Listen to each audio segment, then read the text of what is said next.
Shalom Jemaat Bait Kudus. Shalom.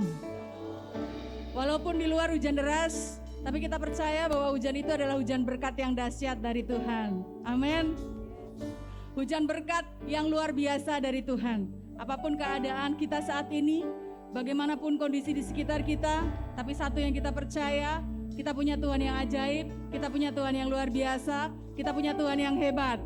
Saya mau ajak yang ada di sini, juga yang ada di rumah, dan yang dimanapun Jemaat Bait Kudus berada, kita mau bangkit berdiri, kita mau bersorak-sorai buat Tuhan, sebab Tuhan adalah gunung batu dan keselamatan kita. Dia adalah kota benteng yang hidup, Dia adalah batu karang yang teguh, Dia adalah kekuatan dan sumber pengharapan dalam hidup kita. Tuhan yang benar. Haleluya.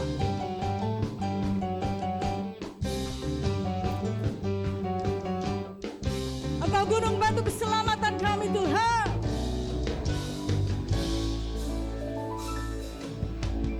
Kau gunung batuku dan kau kota bentengku, tak akan ku ragu. Kau menjamin hidupku, kau keselamatanku.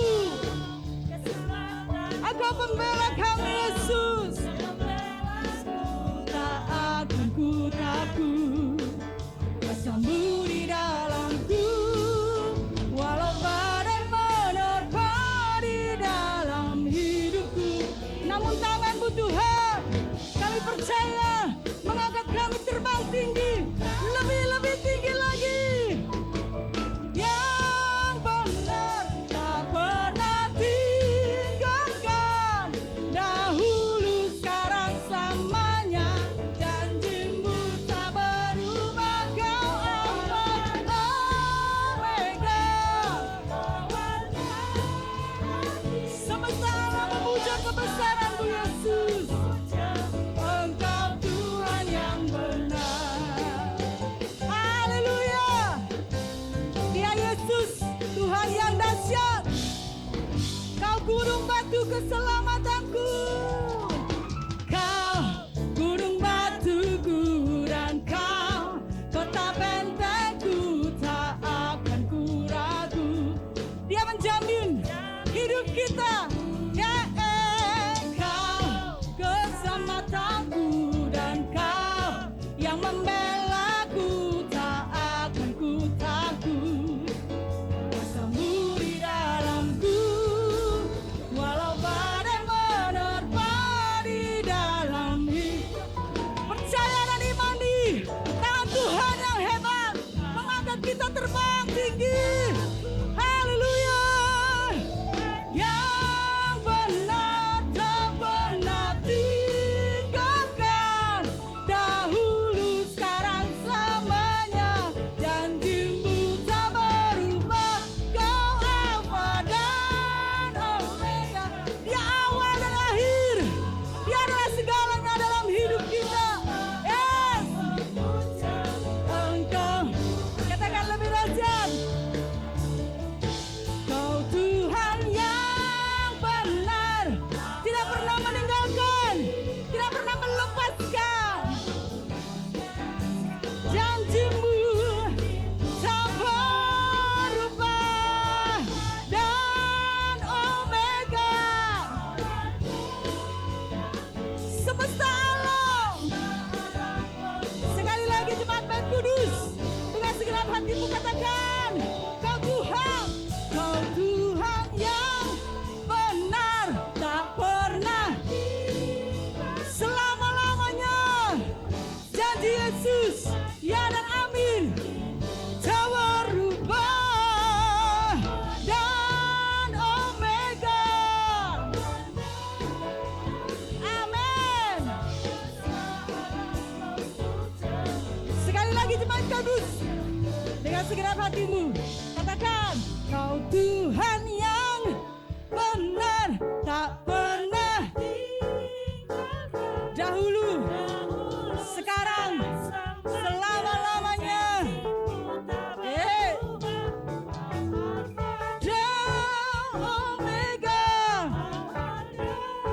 sebab semesta alam memuja.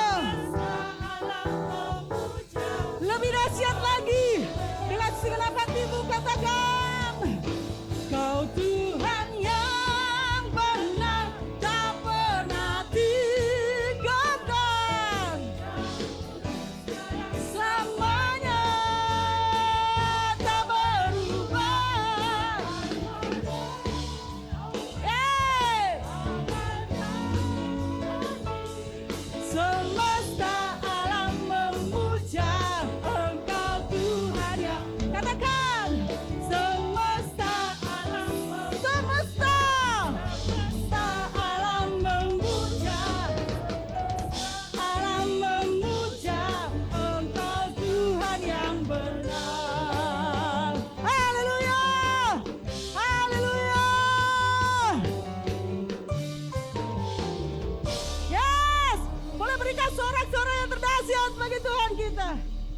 Silakan duduk jemaat Bait Kudus.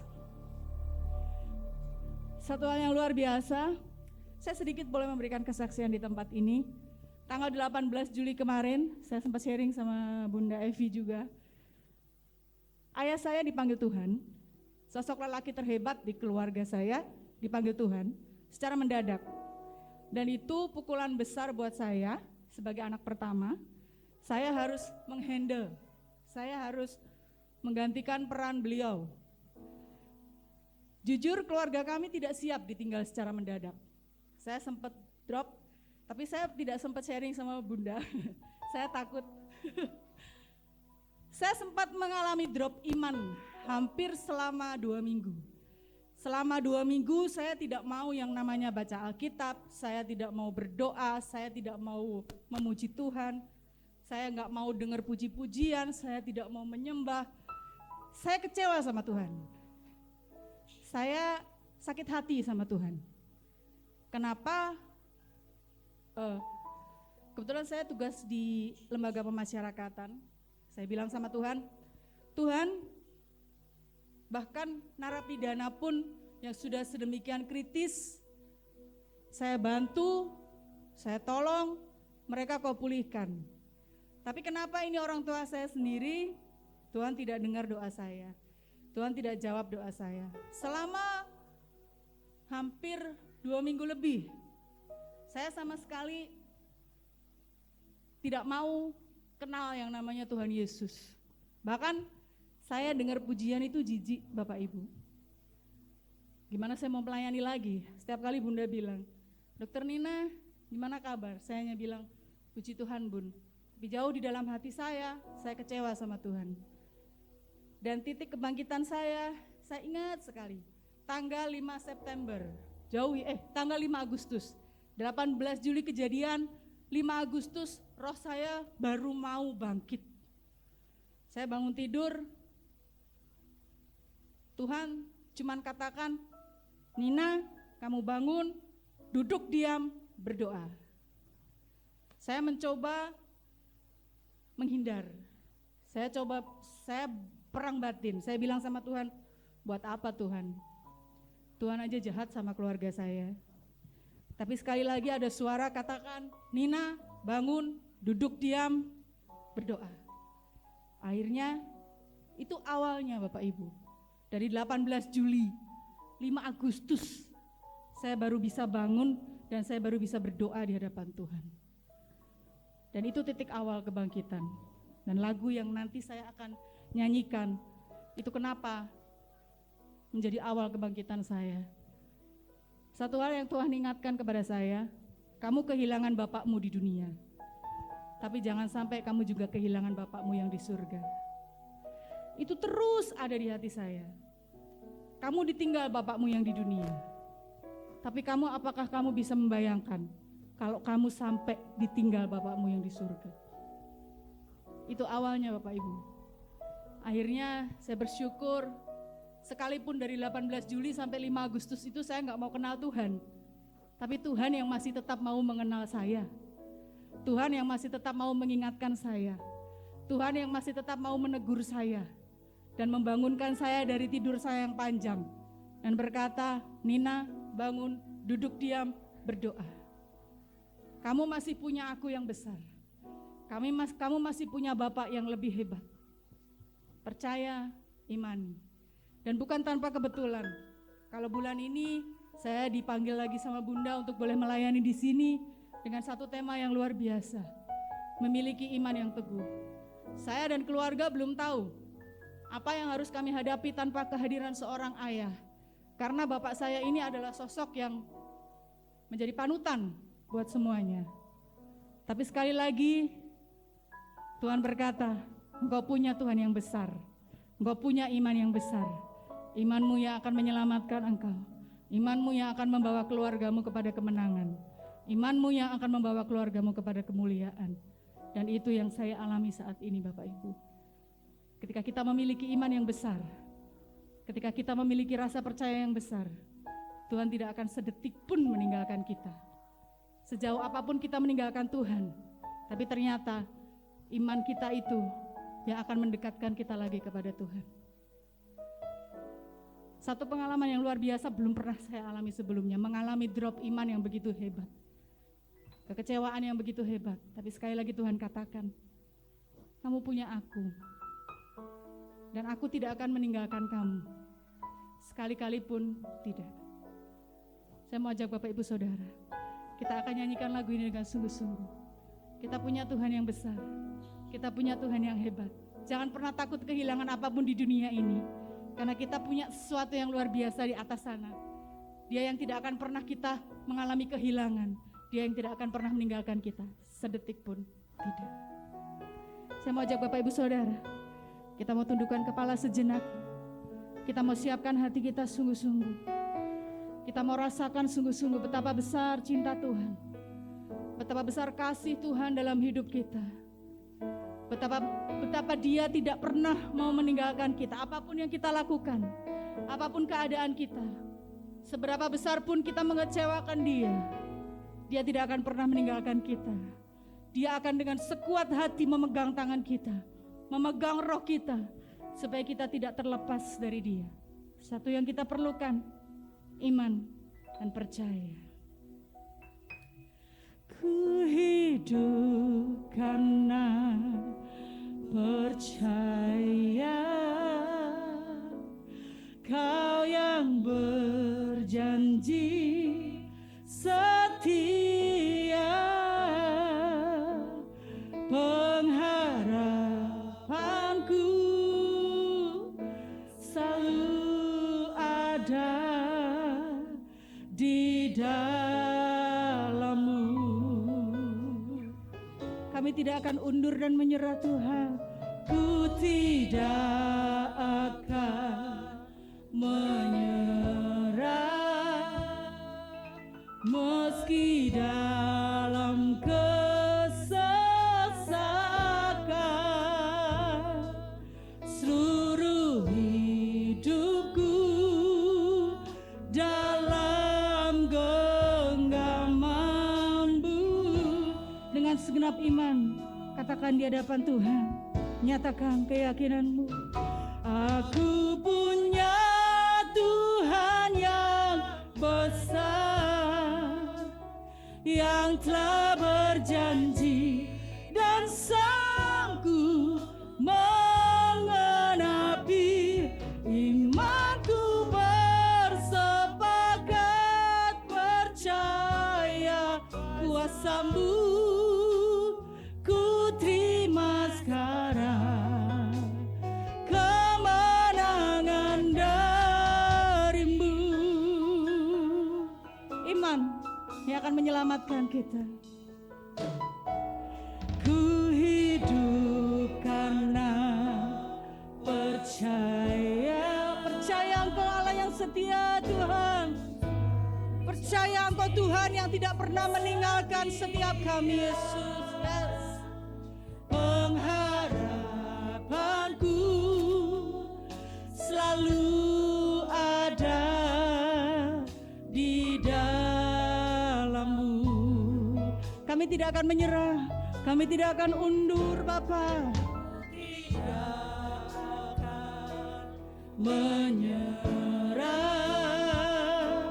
meski dalam kesesakan. Sebab seluruh hidup kami Tuhan, kami percayakan dalam genggaman-Mu. Kami percayakan dalam tangan-Mu Yesus. Sebab kami percaya satu hal, sebab kami imani satu hal Tuhan, kami punya Tuhan yang besar. Aku punya Tuhan yang yang berjanji, dan janji-Mu adalah ya dan amin dalam hidup kami Tuhan. Janji-Mu adalah ya dan amin dalam segenap aspek hidup kami Tuhan. Janji-Mu memberikan kemenangan demi kemenangan dalam hidup kami Yesus. Janji-Mu membawa kemuliaan demi kemuliaan dalam hidup kami Tuhan. Haleluya. Dari-Mu aku punya Tuhan yang besar Yesus, yang berjanji dan selalu menggenapi setiap firman-Mu Tuhan.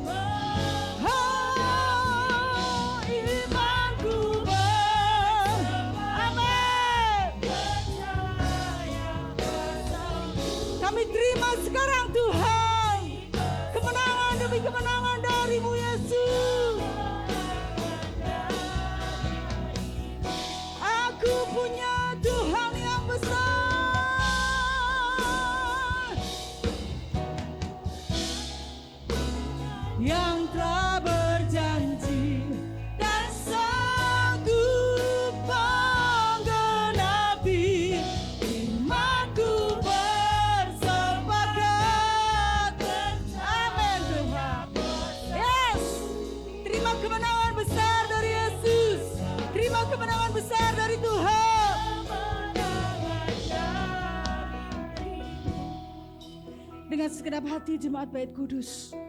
Katakan di hadapan Tuhan. Aku punya Tuhan yang besar. Amin. Yang telah berjanji. Amin. Dan sanggup Janjinya ya dan amin dalam hidup kita. Janjinya selalu menyertai, memelihara kita, memberi kemenangan dalam hidup kita. Ku terima sekarang kemenangan dari. Sekali lagi jemaat Bait Kudus, nyatakan imanmu di hadapan Tuhan. Aku punya Tuhan yang besar, yes, yang telah berjanji dan sanggup menggenapi imanku, bersepakat percaya kuasa-Mu ku terima sekarang. Jemaat Bait Kudus, angkat tanganmu, angkat imanmu, angkat hatimu, katakan di hadapan Tuhan. Aku punya Tuhan yang besar. Amin. Yang telah berjanji Dan sanggup menggenapi imanku, bersepakat percaya. Kami boleh terima kemenangan-Mu Yesus. Haleluya Tuhan. Dari-Mu.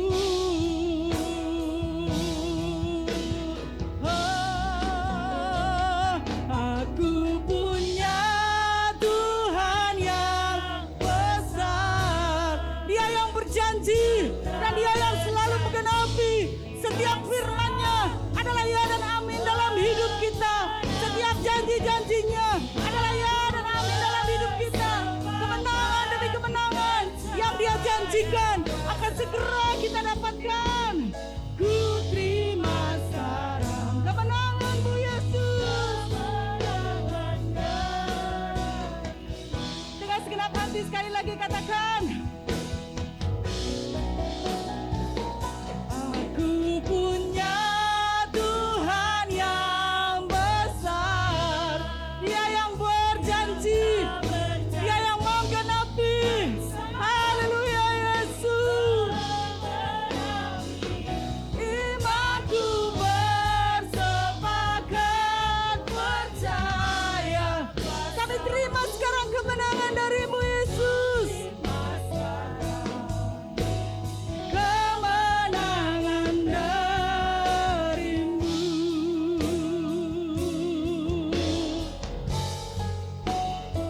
Kemenangan, kemenangan dari-Mu. Ku terima sekarang kemenangan dari-Mu.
kami selalu memuji-Mu, bukan karena kebaikan kami, bukan karena kehebatan kami, tapi karena kebaikan-Mu Bapa.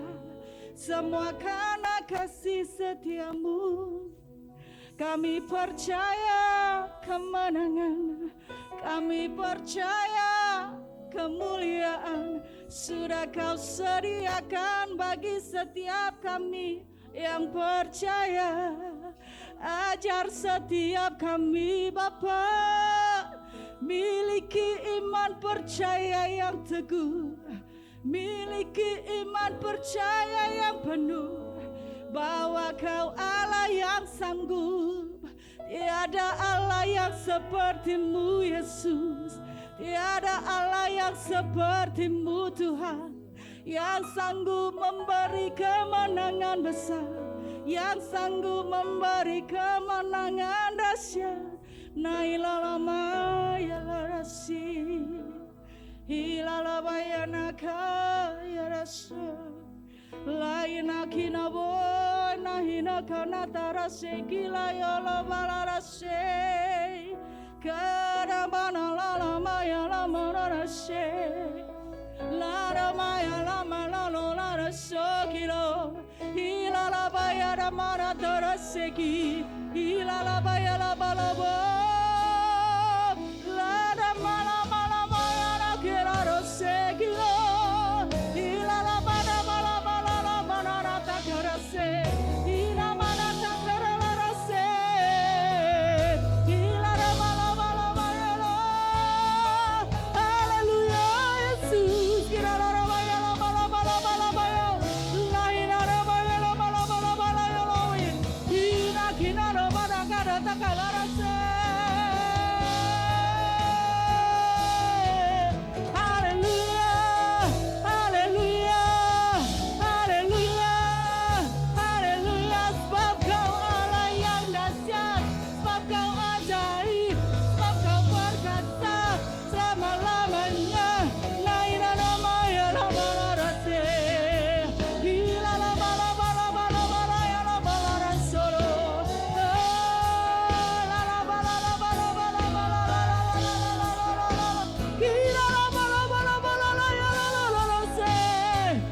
puji bagi-Mu Yesus, sembah mulia bagi-Mu Tuhan.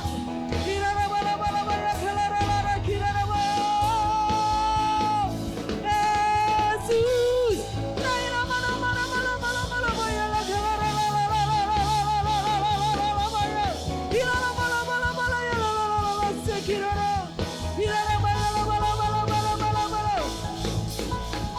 haleluya, haleluya.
Kami terlalu sangat amat yakin dan percaya Tuhan.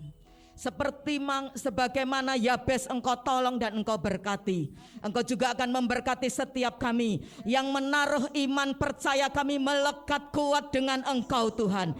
Di saat-saat kami menghadapi segala perkara dalam hidup ini, kami percaya tangan-Mu yang tidak terlihat, tangan-Mu yang kuat senantiasa menopang, senantiasa mengokohkan, senantiasa membawa kami pada satu kemuliaan, pada kemuliaan yang lebih lagi Tuhan, sehingga hidup kami boleh menjadi terang, boleh menjadi garam di tengah kegelapan dunia ini, menjadi kesaksian bagi banyak orang, dan nama-Mu ditinggikan, dipermuliakan. Terkhusus malam hari ini kami mau berdoa bersama-sama buat Ibu Dr. Nina Tuhan. Arahkan tangan saudara jemaat GBI Bait Kudus kepada Ibu ini. Kami percaya Tuhan, apa yang sudah terjadi dalam hidupnya itu ada di dalam kontrol Tuhan. Tidak pernah Engkau meninggalkan dia seorang diri. Allah Immanuel itu senantiasa menyertai dia. Semakin Engkau memproses dia lebih indah lagi, menjadi bejana kemuliaan-Mu Tuhan. Lihat hatinya yang terus melekat dengan Engkau. Lihat dia yang terus Tuhan untuk berjalan Tuhan bersama dengan Engkau, menggenapi setiap janji-janji-Mu di dalam kehidupannya. Dan malam hari ini hamba-Mu lepaskan, kami lepaskan kuasa kasih Kristus turun dalam hidupnya, membebat hatinya yang terluka, menyembuhkan setiap luka-luka yang masih ada. Malam hari ini selesai, malam hari ini selesai. Sempurna karya-Mu di atas kayu salib buat hidupnya dan juga buat hidup kami semua Tuhan. Terima kasih Tuhan.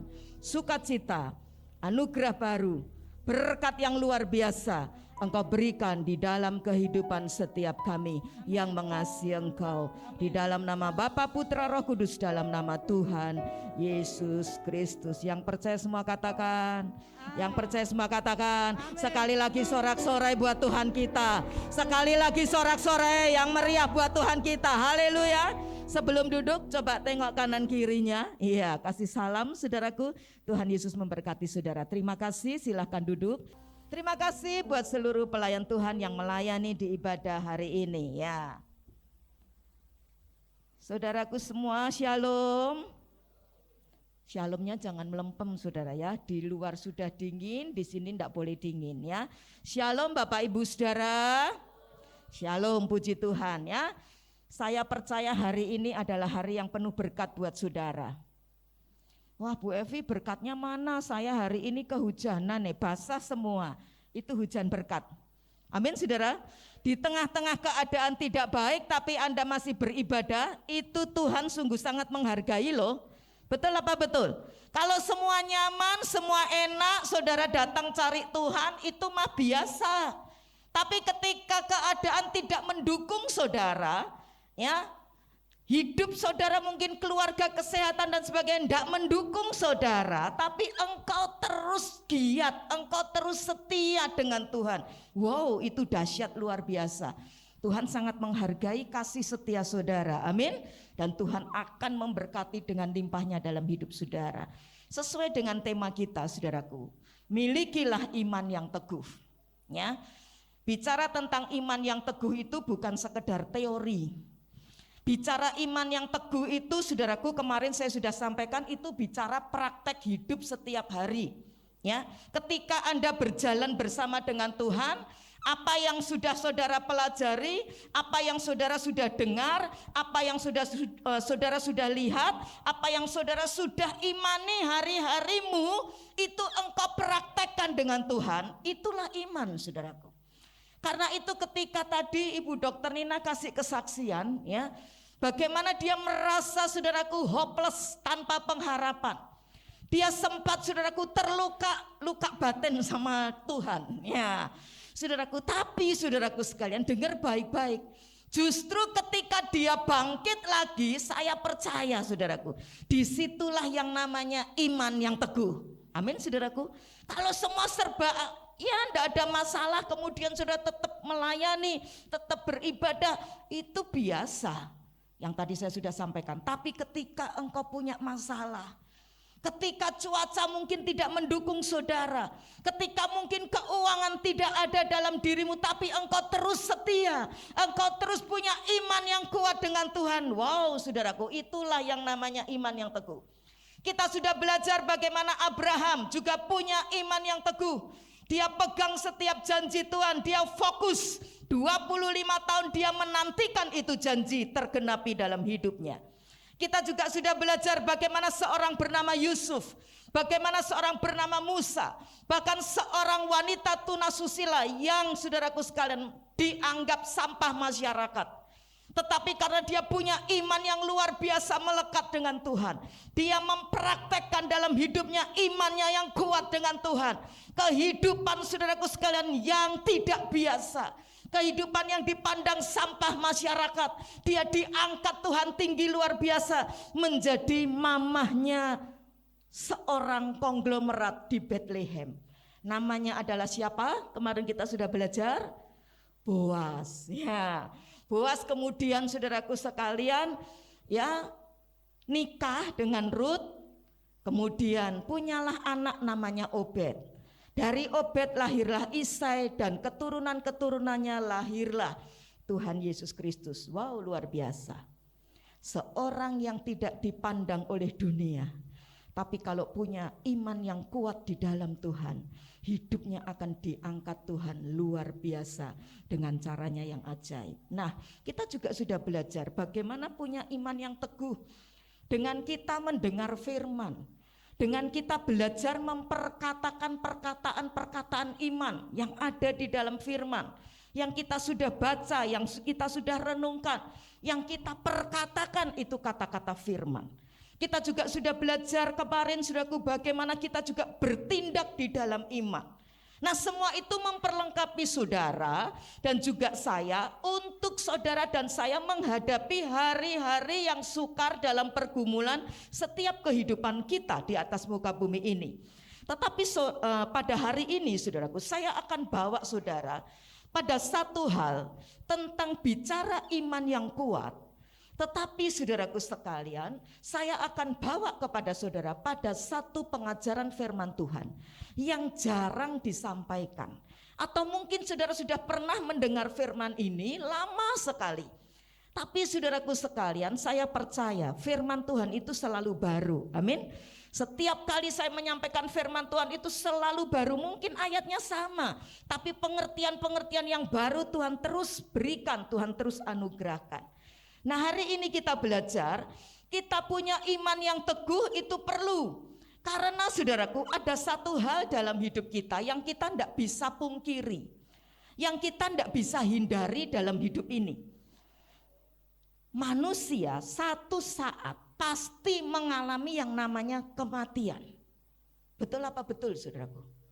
Mau sehebat apapun, ya, orang nomor satu di dunia ini yang saat ini sedang jadi orang terkaya, ya, namanya kalau tidak salah Jeff Bezos atau siapa ya, pendiri daripada Amazon. Ya, nah, saudaraku, dia berusaha bagaimana dia itu bisa hidup selama-lamanya. Ya, dan saudaraku, saya sudah pernah sampaikan itu, tidak pernah akan bisa orang hidup selama-lamanya. Satu saat kita pasti mengalami yang namanya kematian. Nah, sebagai orang percaya, saudaraku sekalian, kepada Tuhan, kita menghadapi kematian itu, saudaraku, bisa kita itu ketika saya dan saudara secara pribadi Tuhan datang dalam hidup kita. Ya, mungkin saudaraku ketika kita mungkin sedang olahraga, ya, tiba-tiba kita sesak napasnya, saudaraku, kemudian kita meninggal dunia. Atau mungkin kita sedang tidur, saudaraku, dan kita tidak bisa bangun lagi. Mungkin kita sedang habis melayani Tuhan, ya, sedang beribadah, baru makan, saudaraku. Tiba-tiba tidak berapa lama, saudaraku sekalian, kita rasa badan kita enggak enak, langsung kita bisa meninggal dunia. Tapi kita juga bisa tinggalkan dunia ini, saudaraku, tidak mati secara tubuh. Karena Alkitab memberikan satu pengajaran kepada kita. Nah, pengajaran ini yang akan kita belajar bersama. Dan tidak semua, saudaraku, saya katakan Hanya firman Tuhan, ya, Alkitab kita yang mengajarkan ini. Agama lain, kepercayaan lain tidak mengajarkan hal ini. Hanya ada di Alkitab saudara dan saya, yaitu yang namanya pengangkatan orang beriman ke surga. Nah, ini akan kita belajar bersama dari kebenaran firman Tuhan. Ayo buka dalam 1 Tesalonika 4, ya. Surat 1 Tesalonika 4 ayat 16 sampai dengan 17. Surat 1 Tesalonika pasal yang keempat ayat 16 dan 17. Nanti saya minta, ya, saudara dengan Ibu Terania Pespiano, ya, membaca ayat 16 dan kemudian kita akan baca sama-sama ayat 17-nya, ya. Surat 1 Tesalonika pasal yang keempat ayat 16 sampai dengan ayat yang ke-17, ya. Saudara baca dengan Ibu Tera. 2, 3. Sebab pada waktu tanda diberi, yaitu pada waktu penghulu malaikat berseru dan sangkakala Allah berbunyi, maka Tuhan sendiri akan turun dari surga, dan mereka yang mati dalam Kristus akan lebih dahulu bangkit. 2, 3. Sesudah itu, kita baca sama-sama, ya. 2, 3. Sesudah itu, kita yang hidup, yang masih tinggal, akan diangkat bersama-sama dengan mereka dalam awan menyongsong Tuhan di angkasa. Demikianlah kita akan selama-lamanya bersama-sama dengan Tuhan. Katakan bersama, amin. Nah, perhatikan urut-urutannya, saudaraku. Ya, simak lagi ayat 16. Urut-urutannya demikian, saudaraku. Pada waktu tanda diberi, yang pertama apa, saudaraku? Yaitu, perhatikan, pada waktu apa, saudaraku?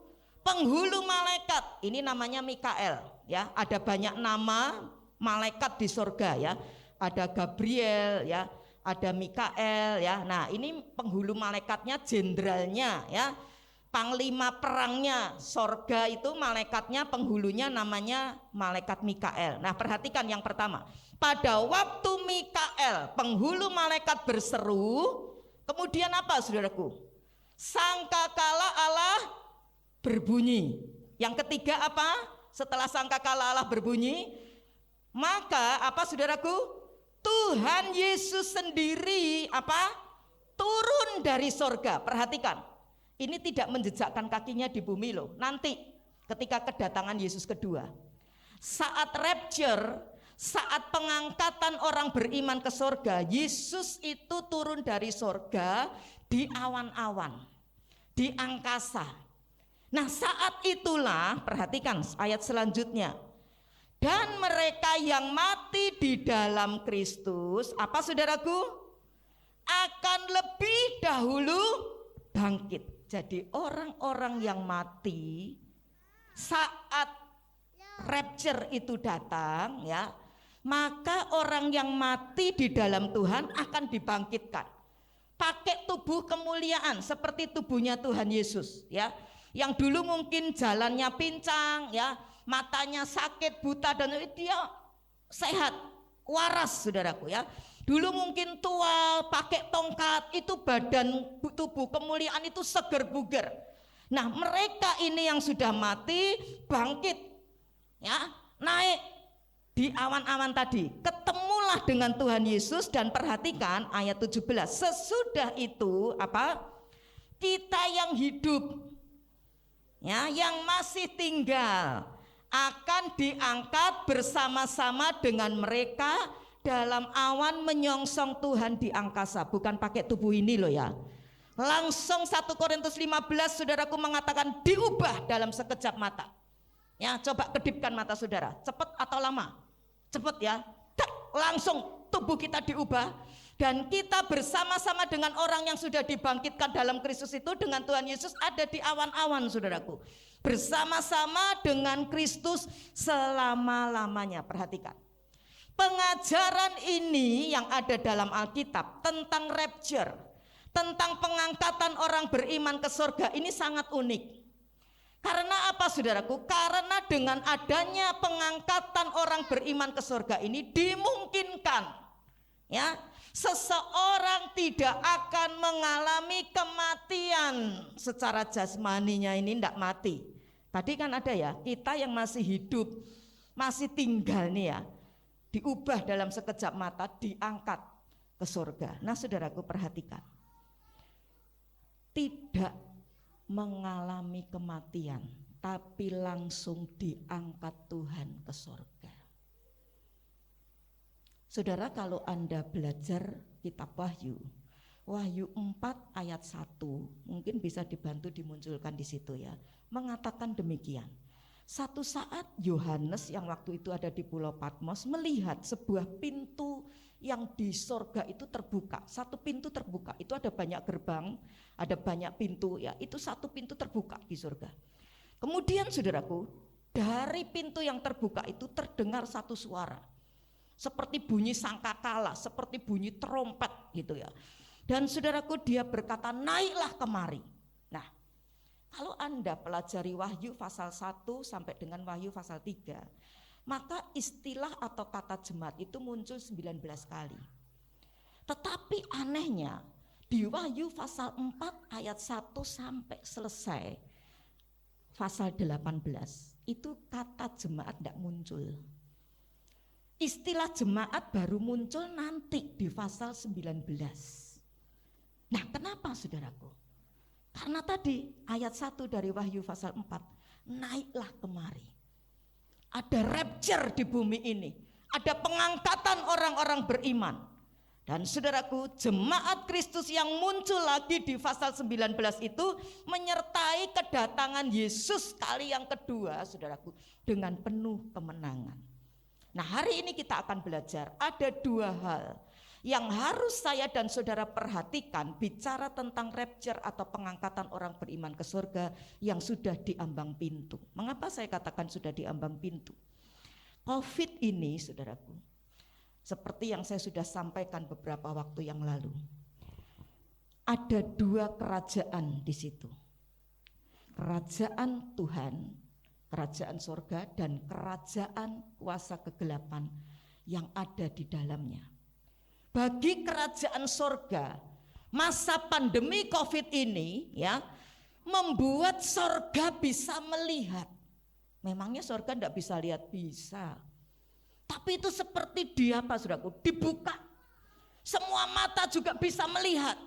Mana orang-orang Kristen yang sungguh-sungguh punya iman kuat dengan Tuhan. Mereka masih setia beribadah. Mereka masih setia melayani Tuhan. Mereka masih setia melakukan, mempersembahkan apa yang mereka bisa kerjakan. Mana orang-orang Kristen yang mulai hidup dalam ketakutan? Mana orang-orang Kristen yang merasa saudaraku sekalian nyaman dengan dirinya dan tidak lagi bergantung dengan Tuhan?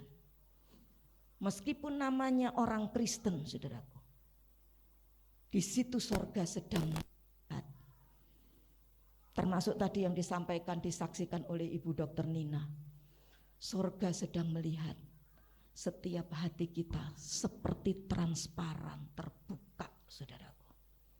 Tapi bagi kerajaan kegelapan, pandemi COVID ini, saudaraku, mereka sedang membangun sistem yang akan mereka lakukan untuk menggenapi setiap apa yang ada di dalam Alkitab kita. Saudara sudah beradaptasi dengan sistem itu secara tidak langsung. Ketika saudara mulai masuk di satu tempat, saudara sudah lihat di situ ada penjaganya sedang pegang scanner. Tanpa diperintah lagi, saudara akan serahkan apa saudaraku? Diserahin apanya? Tangannya. Untuk di apa saudaraku? Dicek suhu tubuhnya. Kemarin kita juga sudah belajar, uang sudah mulai tanpa pakai uang tunai sudah mulai sedikit. Nanti lama-lama cashless, tanpa uang. Pakainya apa saudaraku? Pakainya bisa jadi pakai tangan kita, bisa jadi pakai dahi kita. Tapi itu adalah secara hurufiah penafsiran. Karena apa saudaraku? Kalau kita belajar di Alkitab, tidak saja Alkitab itu bisa diterjemahkan secara hurufiah, letterlek, ya di tangan, ya di dahi, tidak. Karena apa saudaraku? Alkitab kita juga mengatakan orang percaya juga dicap loh. dahinya. Bukan kemudian setelah saudara nanti Bu Dokter Nina setia sama Tuhan dicap sininya 777, kan 7 angka sempurna ya. Jadi kalau orang kalau sama Tuhan, saudara sudah mulai jauh Tuhan dicap sininya 666, enggak begitu.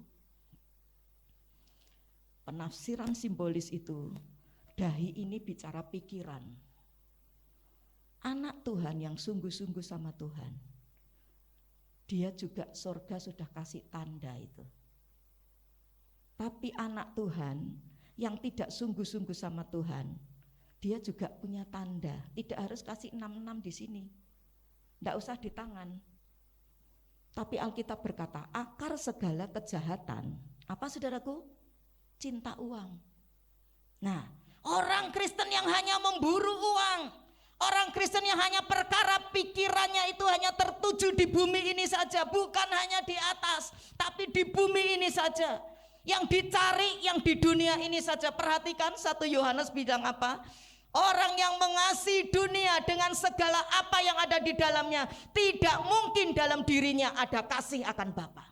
Dan dunia ini sedang lenyap dengan segala keinginannya. Satu saat saudaraku, semua ini saudaraku akan kita tinggal. Betul apa betul? Tadi saya bilang kan, gak ada orang yang bisa seumur hidup selama-lamanya di bumi ini. Kita pasti akan mengalami yang namanya selesai. Masalahnya selesainya bisa meninggal, ya, bisa juga rapture, diangkat ke surga. Nah, sekarang kita perhatikan. Hal pertama yang kita perlu perhatikan adalah rapture itu bukan buat semua orang yang mengaku dirinya Kristen. Nih, hati-hati ya. Rapture ini bukan buat semua orang yang ngaku dirinya Kristen. Kenapa saudaraku? Tuhan Yesus kasih dengan sangat jelas buat saya dan saudara dalam Alkitab. Diberikan kriteria-kriteria, diberikan syarat-syarat bagi orang yang layak mengalami pengangkatan ke surga. Coba buka Bu Tera, Lukas 21 ayat 34-36 ya. Lukas 21 pasal 21 ayat 34 dan 36. Lukas pasal 21 ayat 34, demikian firman Tuhan. Jagalah dirimu supaya hatimu jangan syarat oleh pesta pora dan kemabukan serta kepentingan-kepentingan duniawi, dan supaya hari Tuhan jangan dengan tiba-tiba jatuh ke atas dirimu seperti suatu jerat. 35. Sebab ia akan menimpa semua penduduk bumi ini. Ya. Berjaga-jagalah senantiasa sambil berdoa, supaya kamu beroleh kekuatan untuk luput dari semua yang akan terjadi itu, dan supaya kamu tahan berdiri di hadapan Anak Manusia. Iya, terima kasih. Perhatikan ayat 36. Di situ firman Tuhan berkata begini. Berjaga-jagalah senantiasa sambil berdoa. Perhatikan.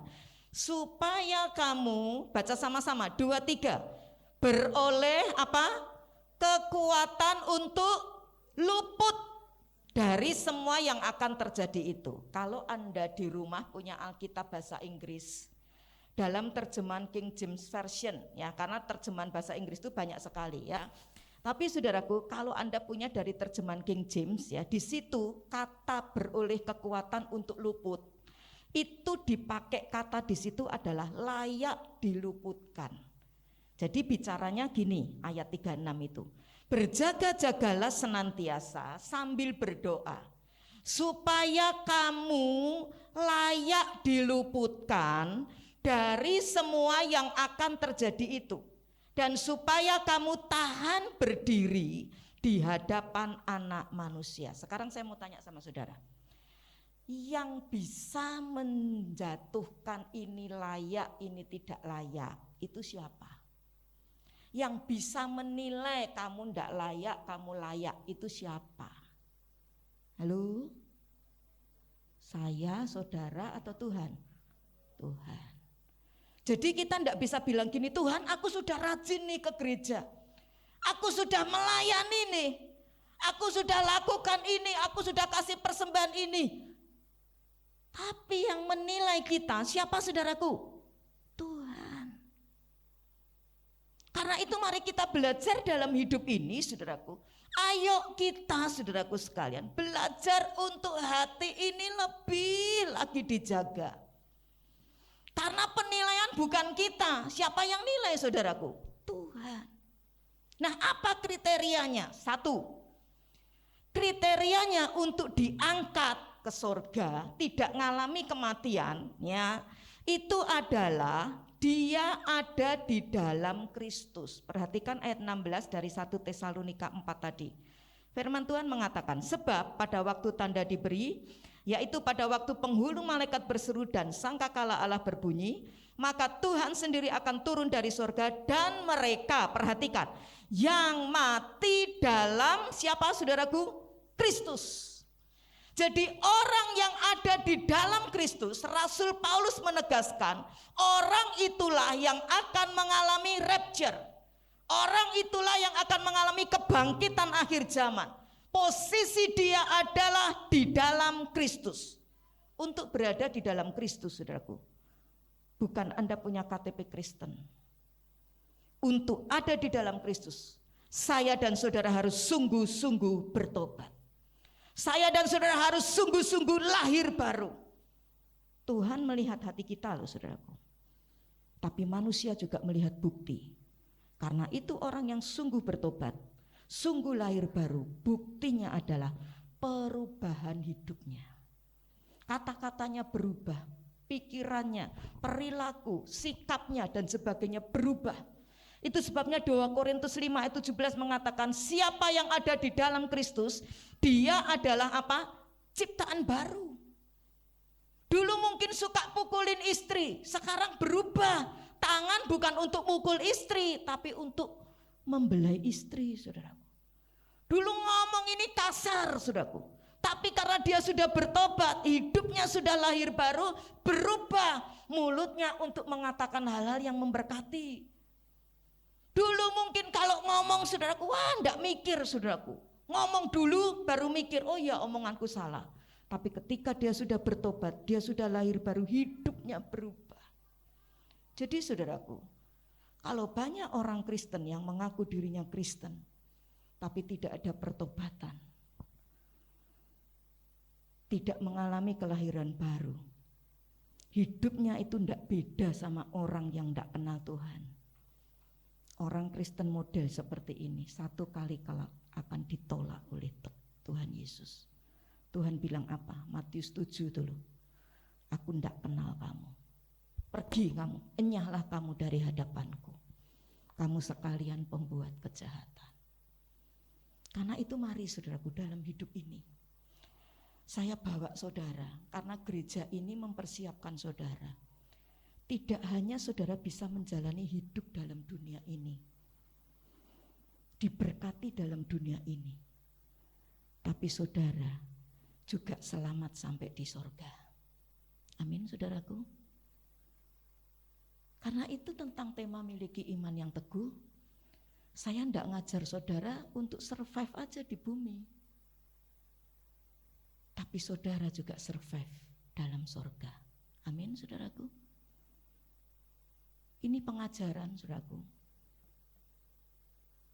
keras. Aku pengennya saat-saat sekarang diberkati, Bu Evi. Aku sekarang ini pengen saat-saat sekarang aku dipulihkan. Ya, saya tidak menolak itu. Saya sudah ajarkan. Tapi saya ambil satu sesi untuk mengingatkan saudara. Kalau saudara tidak tinggal di dalam Kristus, bahaya sedang mengancam hidup kita.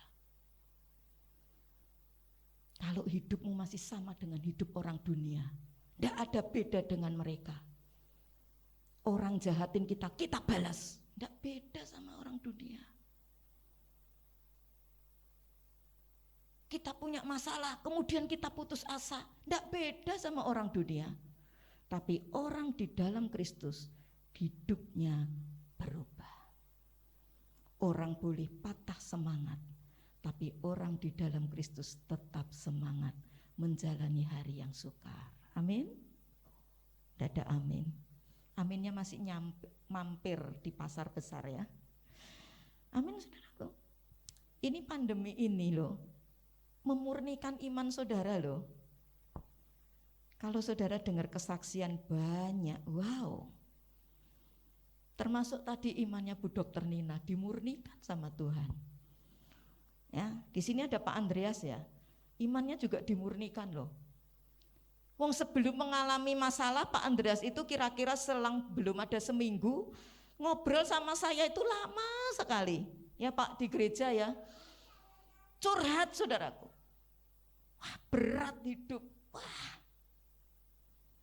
Diproses sama Tuhan. Sekarang saudaraku, wow. Dia bilang, Bu, nanti kami kalau sudah selesai semua kami akan saksi satu keluarga. Wow, dahsyat loh saudaraku. Istrinya itu wow, setiap pagi saudaraku dia semangat sekali. Tunjukin juga, Bu ini loh yang Tuhan kasih sama saya ketika saya dalam saat kritis. Di-share itu lagunya. Ada ya Pak lagunya ya Pak? Nah di-share, saya ini dengar setiap hari. Setiap kali saya dengar ini saya nangis. Loh saudaraku, dahsyat loh. Jadi hari-hari ini Tuhan sedang mau setiap saya dan saudara tidak usah pedulikan masalahmu. Bukan kemudian saudara tidak bekerja, saudara ya sudah aku ke Tuhan saja, aku doa saja, aku nyanyi-nyanyi nyembah Tuhan. Tidak. Saudara lakukan bagian saudara, tapi jangan lupa hiduplah di dalam Kristus. Amin. Perilakumu berubah, omonganmu berubah, sikapmu berubah, hidupmu berubah. Jangan mikir yang di bumi. Di bumi ini akan habis, selesai kita tinggal. Saudara mau usaha kayak apapun, kaya apapun, satu saat tinggal saudaraku. Kita tidak akan bisa ambil satu cuil pun tidak bisa loh saudaraku. Tidak ada satu kekuatan. Karena semua ini kita pinjam. Semua kita apa saudaraku? Pinjam. Jadi mari dalam hidup ini belajar. Harus jadi di dalam Kristus. Jangan di luar Kristus. Caranya gimana? Lahir baru. Bertobat. Menunjukkan perubahan hidup kita. Yang kedua, jadi milik Kristus. Nah ini, kalau yang pertama tinggal di dalam Yesus. Yang kedua jadi milik Kristus. Rasul Paulus dalam suratnya 1 Korintus 15 ayat 12 sampai 52 itu membahas panjang lebar tentang kebangkitan akhir zaman dan soal pengangkatan ke surga. Coba perhatikan, buka di ayat 23 ya. 1 Korintus pasal 15 ayat 23 Mas. Ya, buka. Firman Tuhan mengatakan demikian saudaraku. Tetapi tiap-tiap orang menurut urutannya, Kristus sebagai buah sulung, sesudah itu mereka yang menjadi miliknya pada waktu kedatangannya. Perhatikan, Rasul Paulus tegaskan satu syarat mutlak untuk ikut ya pada waktu kedatangannya itu diangkat ya dalam kebangkitan akhir zaman, yaitu menjadi miliknya. N-nya di sini huruf besar atau huruf kecil? Milik siapa berarti? Milik Tuhan Yesus. Nah persoalannya sekarang, apakah semua orang yang sudah ke gereja itu jadi milik Yesus? Belum tentu. Apakah seorang yang sudah melayani Tuhan jadi milik Yesus? Belum tentu. Kenapa saudaraku? Karena banyak orang sekedar beribadah. Beribadah sambil pegang handphone, boleh kalau memang ayat-ayat firman Tuhan. Tapi sambil chatting, sambil bikin status dan sebagainya, itu sekedar beribadah. Itu belum menjadi milik Kristus. Melayani hanya sebatas tugas, itu sekedar asal-asalan. Tapi saya percaya di sini tidak ada. Amin. Kalau ada mesti bertobat. Orang yang jadi milik Kristus itu syaratnya, cirinya apa? Galatia 5:24. Ya, firman Tuhan mengatakan, barang siapa menjadi milik Kristus Yesus, dia telah menyalibkan daging dengan segala hawa nafsu dan keinginannya. Nah ini cirinya orang jadi milik Kristus. Mau marah, bisa marah, tapi enggak pengen bales. Nah itu nyalibkan daging. Bu Dokter Nina tadi mau nyanyi nyembah Tuhan males. Tapi ketika Tuhan ngomong, ayo Nina, datang sama aku ya, kembali lagi. Dan itu menjadi satu terobosan yang baru loh. Dia mulai lagi bisa datang ke Tuhan. Dia mulai lagi mau menyembah Tuhan. Itu penyangkalan diri. Itu menyalipkan daging. Dagingnya dagingnya ndak mau. Aku ini sedang berduka, aku ini sedang sakit, aku ini sedang mengalami yang ndak enak, ndak mau. Tapi dia mau lakukan itu. Dia sedang ada di jalan sempit, dia sedang ada di jalan salib, dia sedang menyalipkan dagingnya, hawa nafsu, keinginannya, saudaraku. Dan disitulah cirinya orang yang hidupnya menjadi miliknya Kristus. Yang ketiga, tetap tinggal di dalam tubuh Kristus. Tubuh Kristus itu dalam dunia ini bicara tentang jemaat atau gereja. Ya, ayatnya 1 Korintus 12 nanti Anda bisa baca ya, ayat 27 sampai 31. Satu bukti yang jelas, orang yang ada di dalam Kristus, orang yang jadi milik Kristus, dia mesti ibadahnya tekun. Orang beribadah memang belum tentu berada di dalam Kristus, jadi milik Yesus. Tapi orang yang jadi milik Yesus, orang yang berada di dalam Yesus, dia pasti tekun ibadah.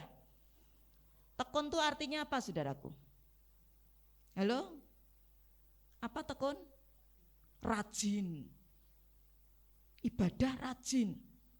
Nah ini saudara rajin semua nih. Bilang kamu ini ciri-ciri orang yang tekun ibadah, ya kan? Hujan terus kayak gitu datang, ya jauh-jauh loh saudaraku ya. Tapi tetap datang. Ayo bilang kanan kirimu, kamu luar biasa, diberkati Tuhan. Amin. Ya, ya itu tekun. Apalagi tekun selain rajin, sungguh-sungguh, ya. Wah sungguh-sungguh dengar firman, praktek nanti firman, ya di rumah. Ya, kemudian saudaraku sekalian, hari-hari ini banyak orang yang mulai mengurangi tingkat ibadahnya. Tapi Alkitab sudah jauh hari menasehatkan pada kita. Yuk baca sama-sama Ibrani 10:25. Buka aja LCD-nya. Ya, kita baca sama-sama ya. Apa nasihat penting buat setiap kita supaya kita meningkatkan ibadah bukan menguranginya? Ya, yuk baca ya. 2, 3. Janganlah kita menjauhkan diri dari pertemuan-pertemuan ibadah kita seperti dibiasakan oleh beberapa orang, tetapi marilah kita saling menasehati dan semakin giat melakukannya menjelang hari Tuhan yang mendekat. Nah, jadi saudaraku, mungkin Anda berkata, Bu, ini kan lagi pandemi toh. Ya, tapi kalau Anda sehat, ya tetap ibadah onsite. Karena kan sudah diperbolehkan. Bahkan minggu-minggu ini sudah mulai kerannya itu ditambah. Ya, yang tadinya hanya 20%, 30% menjadi 50%. Ya. Tapi kalau Anda memang tidak bisa ibadah di rumah, gereja memang menyediakan secara online. Tetapi Anda ibadah di rumah jangan ambil sambil lalu saja. Tapi sungguh-sungguh Anda mandi dulu ya, Anda berpakaian rapi ya, Anda depan kamera itu saudaraku tetap benar-benar beribadah. Menyanyi, menyembah Tuhan, dengar firman, baca Alkitab, Anda tekun beribadah seperti itu. Nah, karena itu saudaraku sekalian, tidak ada alasan buat saudara sebenarnya untuk tidak rajin ibadah, untuk tidak tekun ibadah. Hari-hari ini harus tingkatkan ibadah kita. Yang keempat syaratnya, penuh minyak dan pelita menyala terang. Yesus kasih pengajaran tentang 5 gadis bijaksana, 5 gadis bodoh dalam Matius 25. Nah, di situ yang bodoh tertinggal. Kemudian yang bijaksana apa saudaraku? Masuk ke pesta.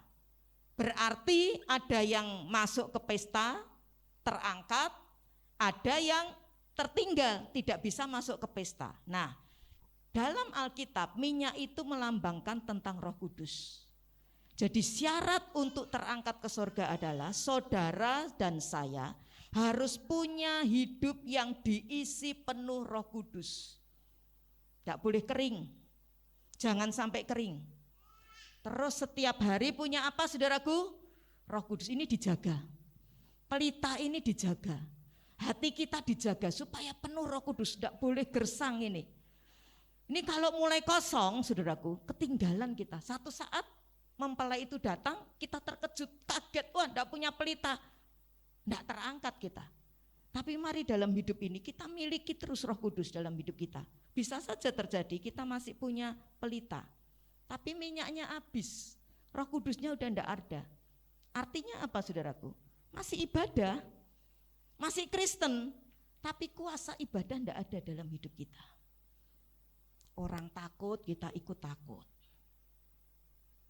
Orang khawatir, cemas ini, kita ikut-ikutan. Nah itu kuasa ibadah tidak ada. Tapi ketika engkau punya kuasa ibadah, mungkin anakmu di rumah, tak sempat kamu bawa ke dokter.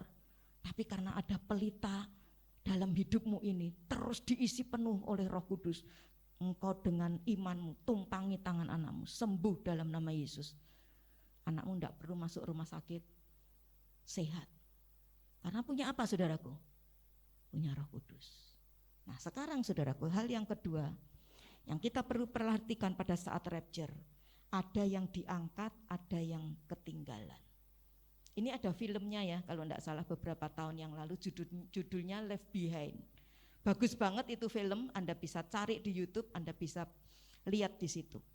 Matius 24 ayat 40-41 menjelaskan, waktu itu kalau ada dua orang lagi di ladang, yang satu diangkat, yang satu ketinggalan. Kalau ada orang sedang ngilang gandum, ngirik itu gandum ya, yang satunya itu dibawa, yang satunya ketinggalan. Nah sekarang nih pertanyaannya, gimana? Orang-orang yang ketinggalan itu bagaimana keadaan mereka? Orang yang ketinggalan ya mereka akan masuk dalam masa yang disebut tribulation 7 tahun. Temponya berapa? Temponya berapa tahun? 7. Bukan selamanya ya, berapa tahun? 7. Nah masa tribulasi ini adalah masa pencurahan murka Tuhan atas bumi ini ya. Anda nanti bisa catat, kalau terlalu kecil bisa minta staf gereja ya untuk diprintkan ya. Anda pelajari lagi istilah-istilah dalam perjanjian lama maupun perjanjian baru yang menggambarkan tentang masa tribulasi ini. Nah, panggung politik dunia dan juga tatanan dunia yang baru itu berubah dengan munculnya antikris yang Alkitab katakan dengan angkanya 666. Nah, hidup di bumi akan menjadi sangat susah. Kenapa? Karena semua orang harus menerima tanda antikris. Tanpa tanda antikris, Wahyu pasal 13 mengatakan orang tidak bisa menjual dan membeli. Dan barang siapa tidak mau atau menolak tanda dari antikris, maka dia akan dibunuh dengan cara yang kejam. Nah yang jadi masalah sekarang pertanyaannya adalah, apakah pada masa tribulasi itu cawan murka Tuhan dilempar ke bumi ini, tidak ada kesempatan lagi bagi mereka yang ketinggalan? Ternyata masih ada kesempatan saudaraku. Tapi saya berdoa saudara tidak masuk dalam masa tribulasi ini. Amin. Kita semua tadi itu loh. Yang pertama apa saudaraku? Di dalam Tuhan. Yang kedua jadi miliknya Yesus. Yang ketiga apa? Kita tinggal di dalam tubuh Kristus. Yang keempat penuh dengan Roh Kudus. Pelitanya menyala terang, hidup kita jadi berkat ya. Nah, kalau sampai ketinggalan, Tuhan masih siapkan lagi keselamatan. Tuhan tuh sangat sayang loh sama manusia. Apa yang Tuhan beritakan keselamatan di masa pencurahan murka Tuhan? Yang pertama, Wahyu 7 ayat 4 sampai 8 mengatakan ya. Wahyu 7 ayat 4 sampai 8, Anda catat saja ya. Ada 144 penginjil Yahudi. Masing-masing ya itu dari tiap suku, kan suku Israel itu ada berapa suku? 12. Diambillah satu suku ini 12.000. Diambil lagi satu suku 12.000 sampai genep jumlahnya itu berapa? 12 kali 12.000. Total berapa? 144.000. Nah, di masa pencurahan murka Tuhan muncul itu penginjil-penginjil Yahudi. Ya, 144.000. Wow. Kita pernah mengenal satu penginjil Yahudi di Alkitab. Namanya adalah Paulus. Hebat luar biasa dipakai Tuhan, Rasul Paulus ini. Bayangkan ya, kalau di dunia ini ada berapa tadi? 144.000. Satu penginjil Yahudi Paulus saja sudah hebat. Apalagi berapa? 144.000.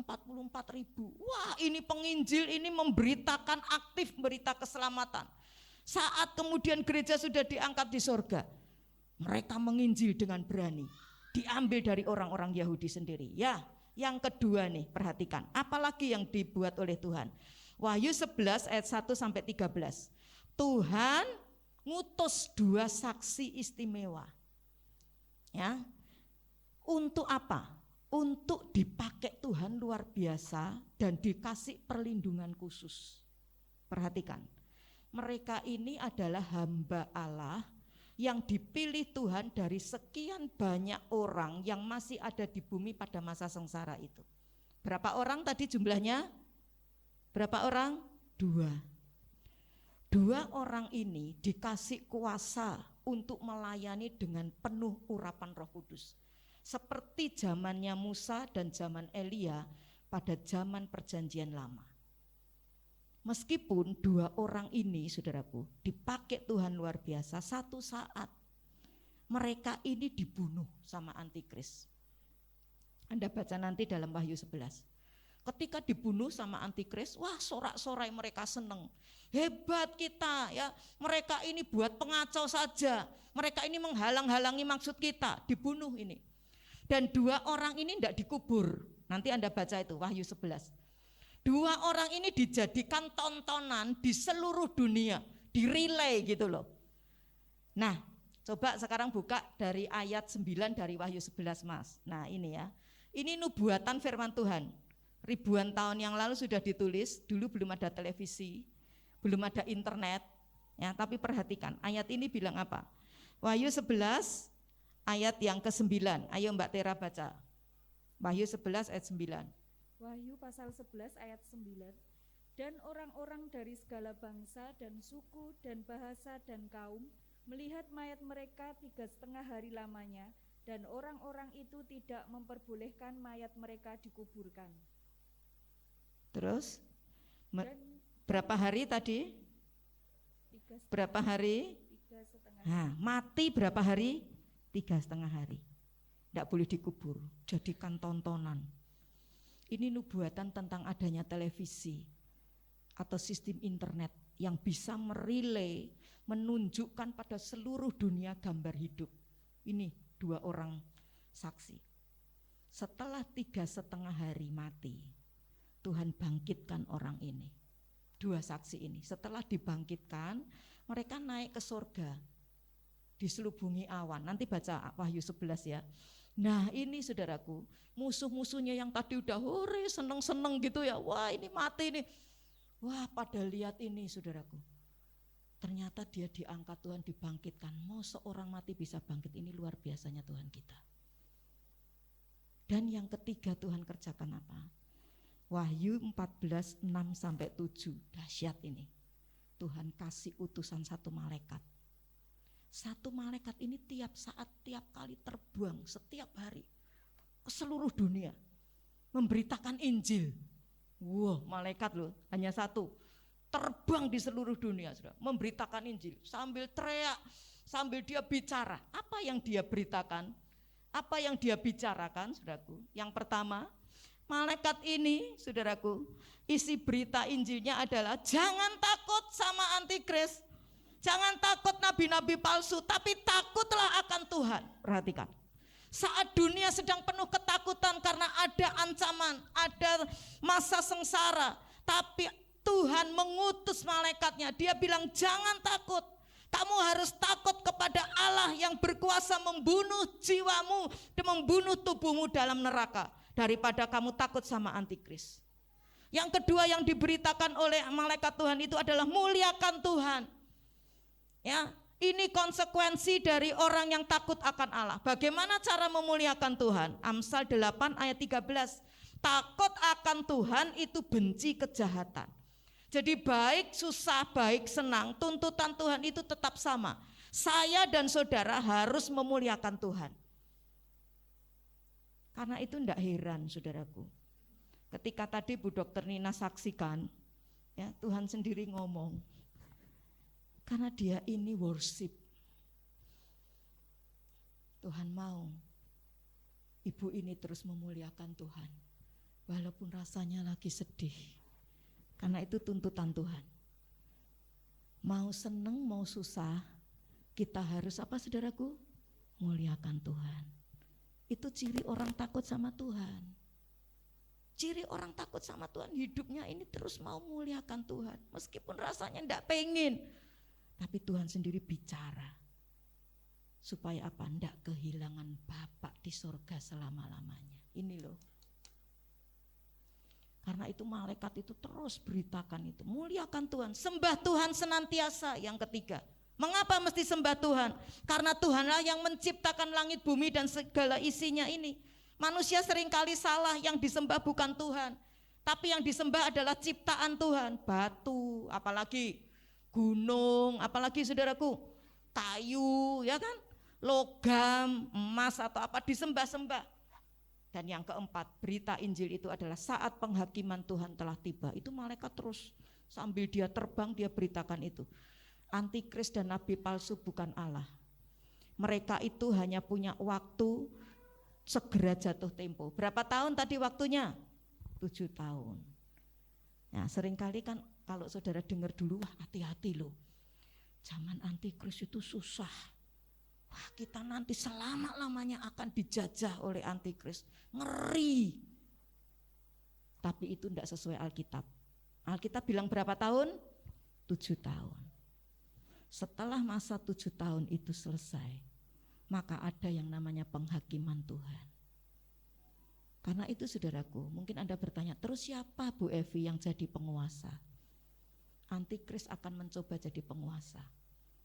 Kalau Anda tanya, Bu Evi percaya ada yang namanya pemerintahan satu itu, dunia baru, tatanan dunia baru? Ya, saya percaya itu akan terjadi.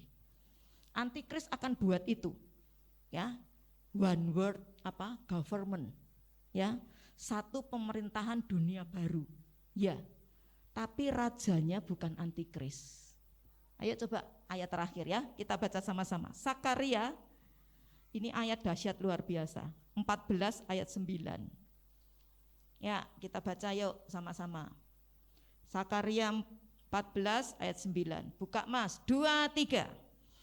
Maka Tuhan akan menjadi raja atas seluruh bumi. Pada waktu itu Tuhan adalah satu-satunya dan namanya satu-satunya. Siapa yang akan jadi raja?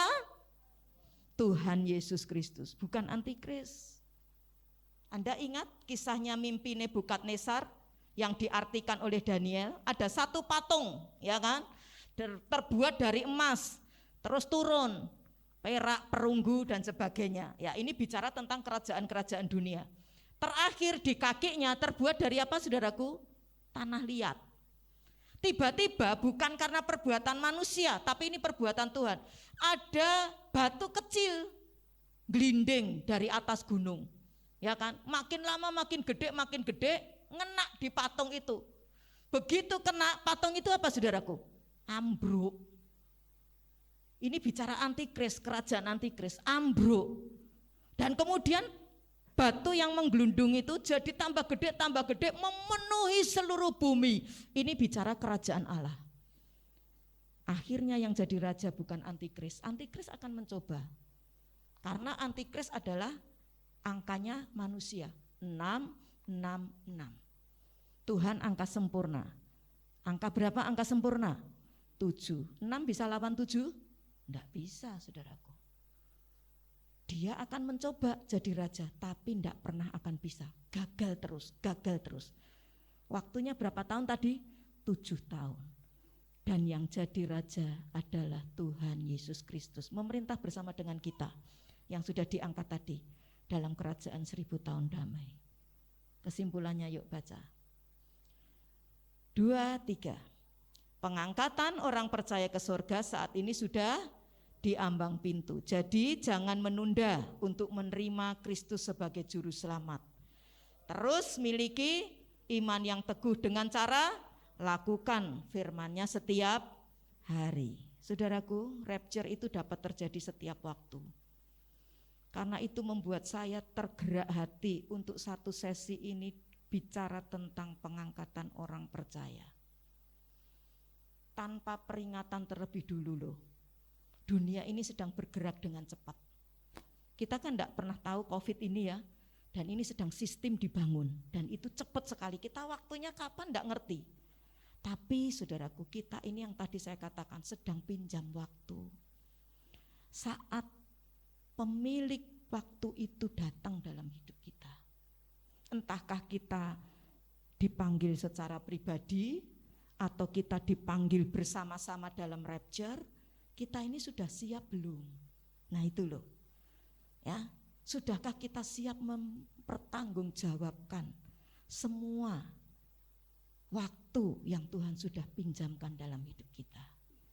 Karena itu saudaraku sekalian, hari ini mulai belajar untuk tinggalkan dosa. Untuk mulai tidak hanya cari perkara di bumi, tapi juga cari perkara yang di atas. Amin saudaraku. Semakin kita menyenangkan Tuhan, saya percaya kok saudara, COVID ini sudah setahun lebih, tapi Anda ada dalam pemeliharaan Tuhan. Ada memang yang kena COVID dari pekerjaan dan sebagainya, tapi semuanya ada dalam kontrol Tuhan. Amin saudaraku. Engkau diberkati Tuhan luar biasa. Hujan pun seperti tadi, engkau tetap sehat. Pulang nanti juga sehat, tidak sakit. Amin. Tadi sudah kita nyanyi sama Tuhan, kata profetik kita lepaskan. Tidak ada satupun malapetaka yang akan menimpa aku. Amin. Ada covering Tuhan, perlindungan Tuhan dalam hidup kita.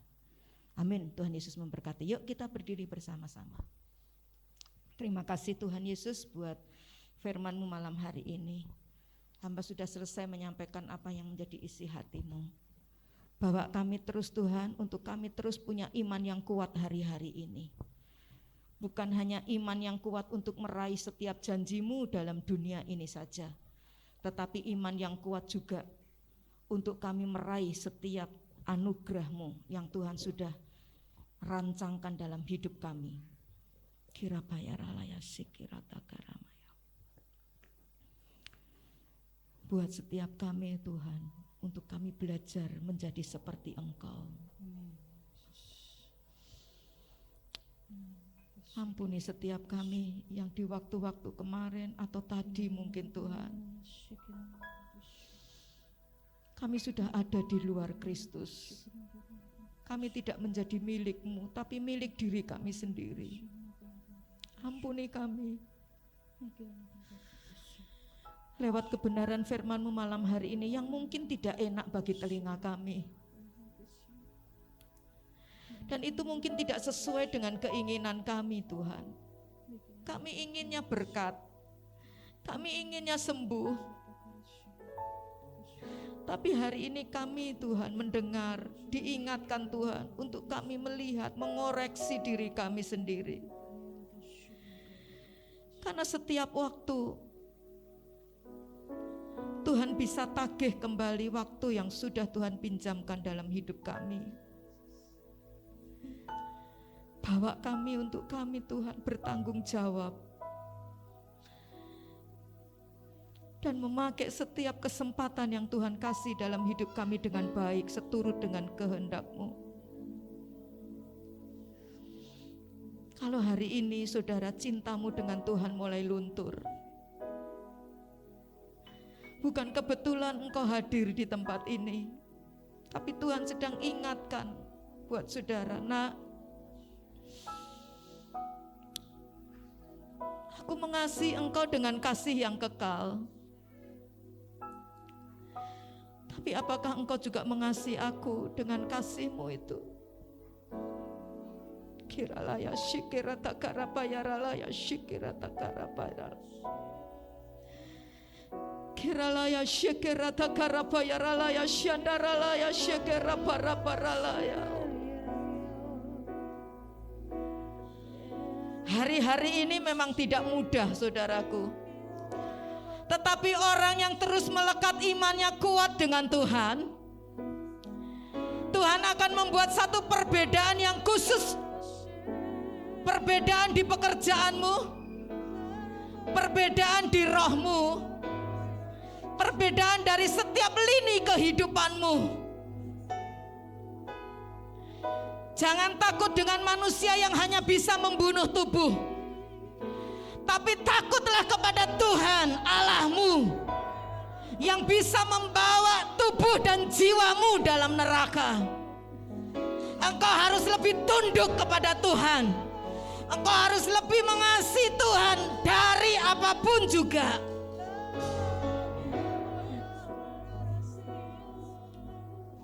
Jangan sayangi nyawamu sekalipun, saudaraku. Kejar Tuhan lebih lagi. Hari-hari ini kejar Tuhan lebih lagi. Kira bayaralaya syakara sakar sekira takara bayaralaya.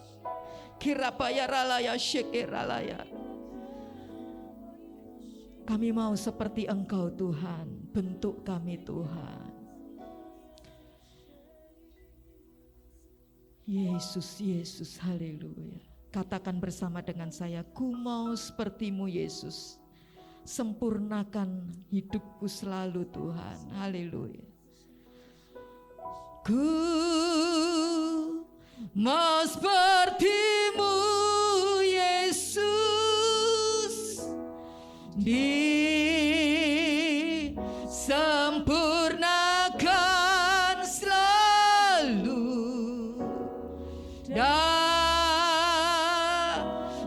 segenap jalanku. Katakan memuliakan nama-Mu. Sekali lagi katakan, ku mau. Yes Lord, ini kerinduan setiap kami Tuhan. Haleluya, haleluya. Oh, dalam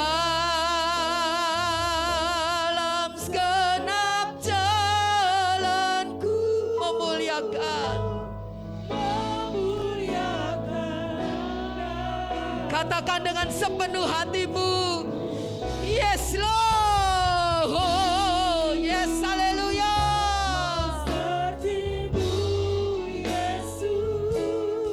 Jangan seperti dunia ini, tapi jadilah seperti Yesus dalam perkataan, dalam sikap, dalam pikiranmu. Yes, haleluya. Dan hidupmu akan semakin diangkat Tuhan luar biasa. Oh, ku mau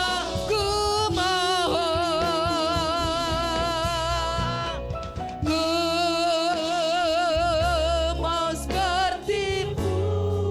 Siapa yang hari ini mau menyerahkan hidupnya kepada Tuhan?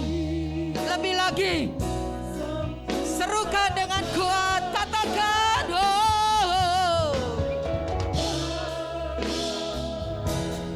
segenap jalanku, oh, ku mau seperti-Mu.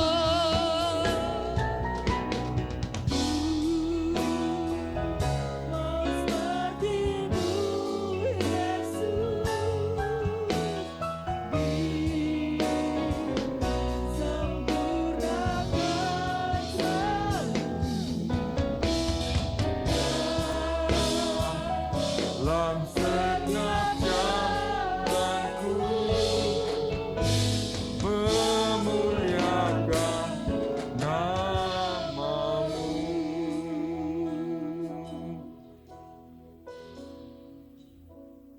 Memang sulit untuk kita mempercayai firman.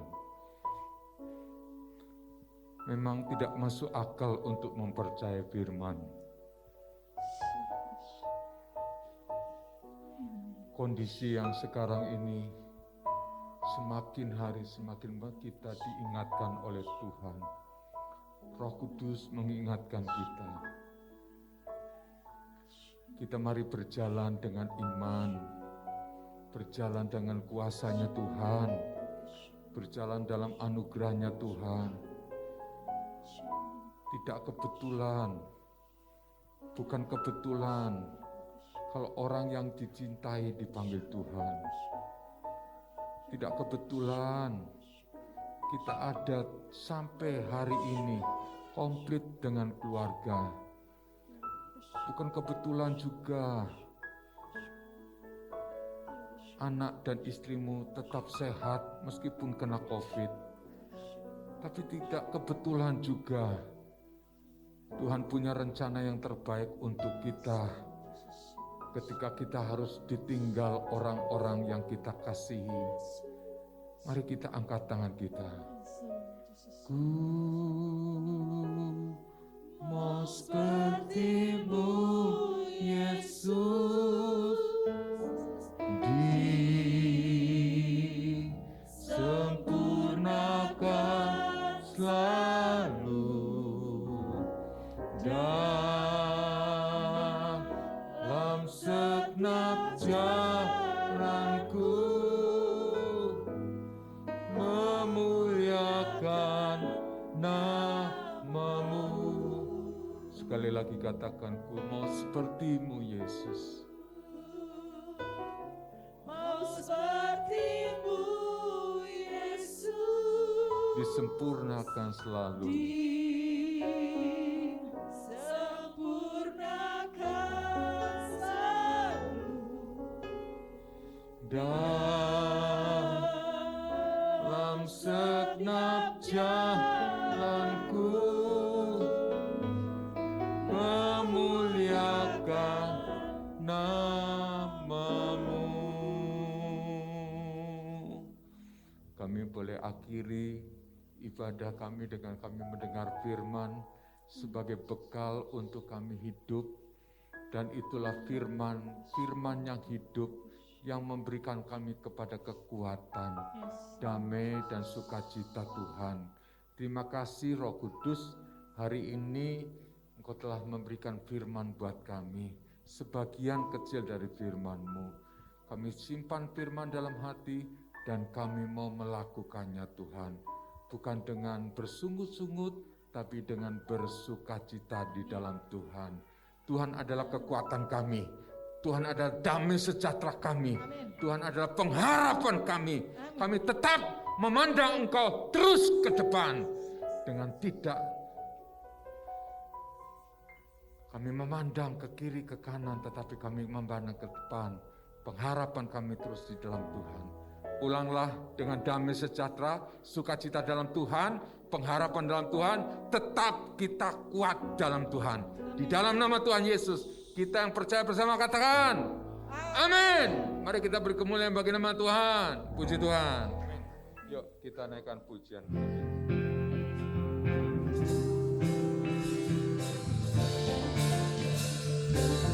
Na na na na na na. Mari kita berdiri bersama. Haleluya, ku memuji-Mu Tuhan. Kasih-Mu tak berkesudahan. Dan bernapas memuji Sang Jana. Di atas gunung dan di dalam samudra. Tanganku angkat padamu, mensyukuri rahmat yang Kau beri, mengeluh melompat bagimu, rahmat-Mu. Yes, yes, yes, yes. Bersyukurlah kepada Tuhan, sebab Dia baik, sebab Dia baik. Kuasanya untuk selamanya, kasih setianya, kasih setianya. Na na na na na na na na na na na na. Oh, na na na na na na na na na na. Sekali lagi kita menaikkan pujian. Amin. Kami bersyukur kami bisa hari ini beribadah meskipun dalam cuaca yang begitu tidak bersahabat bagi kami. tapi hati kami tetap mendahulukan ibadah. Ibadah bukan menurut aturan manusia. Ibadah kami bukan untuk dinilai oleh manusia. Ibadah kami untuk dinilai oleh Engkau Tuhan. Roh Kudus, Engkau memberkati para hamba-hambamu yang dengan setia, tekun mencari Engkau. Roh Kudus, saatnya Engkau memberkati hidup mereka. Ketika mereka berjuang untuk hidup, mereka mungkin menghadapi kesulitan, mereka mungkin menghadapi jalan-jalan buntu. Tapi ketika ada Roh Kudus, mulut mereka memuji, menyembah, mengangkat pujian, di situ mujizat Tuhan terjadi. Kami yakin Tuhan, mujizat-Mu Tuhan terjadi. Bukan hanya sekali, berulang-ulang sampai mulut kami memuji dan memuliakan nama-Mu Tuhan. Berkati hamba-Mu Pak Samuel, Tuhan Engkau berkati juga hamba-Mu Tuhan Pak Harjo, hamba-Mu Pak Manto, hamba-Mu Pak Andreas, hamba-Mu juga Pak Aji.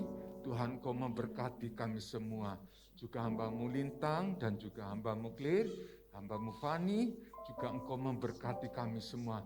Kami yang terlibat dalam pelayanan hari ini, kami sudah diberkati Tuhan. Glory bagi-Mu, pujian bagi Engkau. Mari kita semua angkat kedua tangan kita. Terimalah berkat dalam damai dan sejahtera daripada Tuhan. Tuhan senantiasa menyertai dan melindungi dan menyinari wajah-Nya terhadap hidup kita. Kiranya sinar kemuliaan, kekuatan dari Tuhan berlipat-lipat terus terjadi dalam hidupmu. Kiranya kasih damai sejahtera daripada Tuhan, dalam kasih-Nya Allah Bapa, Yesus Kristus Tuhan dan Roh Kudus menyertai kita mulai hari ini sampai Maranatha. Puji Tuhan. Haleluya.